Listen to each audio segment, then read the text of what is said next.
आमदार प्रशांत बंब यांच्या प्रयत्नाने जनावरांसाठी राज्यातील पहिली चारा छावणी छत्रपती संभाजीनगर जिल्ह्यात उभारण्यात आली। मराठवाड्यात पाणी प्रश्न गंभीर झाला असता जनावरांसाठी चारा छावणीची उभारणी। भाजपा आमदार प्रशांत बंब यांनी स्वखर्चाने उभारली चारा छावणी। शासनाच्या परवानगीची वाट न पाहता वैयक्तिक खर्चाने राज्यातील पहिली चारा छावणी उभारण्यात आली। या चारा छावणीमध्ये 5000 पशूंना मिळणार लाभ।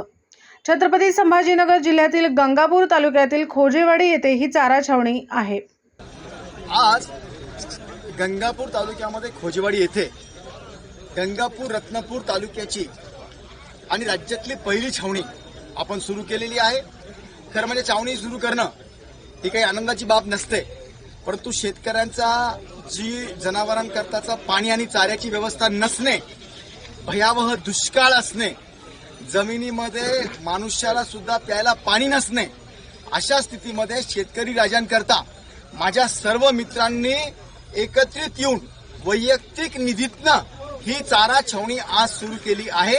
मी सर्वांचे आभार व्यक्त करतो आणि प्रशासनास म्हणजे माननीय जिल्हाधिकारी महोदयास विनंती करतो की लवकरात लवकर शासनाची परवानगी म्हणजे प्रशासनाची परवानगी छावणीकरता मिळावी, जेणेकरून हजारो जनावरं इथं येऊ इच्छित आहेत आणि शासन प्रशासन ही तर परवानगी आपल्याला देतीलच, तरीही आपण विना विलंब कितीही जनावरं म्हणजे पशुधन इथे येऊ द्या। हजारो जनावरांची निगा इथे राखल्या जाईल। शेतकरी मित्रांना मी विनंती करतो की तुम्ही कितीही दूरचे असला, 50 किलोमीटर दूरचे जरी असला तरी म्हणजे पशुधन इथे एकदा आणून ठेवलं तुम्हाला पुन्हा बघायची गरज नाही।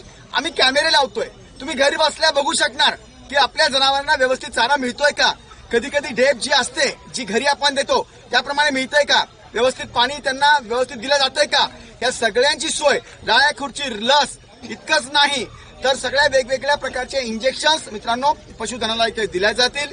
आणि या दुष्काळाची शेतकऱ्यांनी पशुधनाबाबतीत चिंता करू नये। कुणीही माझ्या पशुधनाला चारा नाहीये, पाणी नाहीये म्हणून बाजारात विक्री करायचे नाही। पशुधन इथे घेऊन या, आपण सर्वजण मिळून त्याची चांगली निगा राखू। धन्यवाद।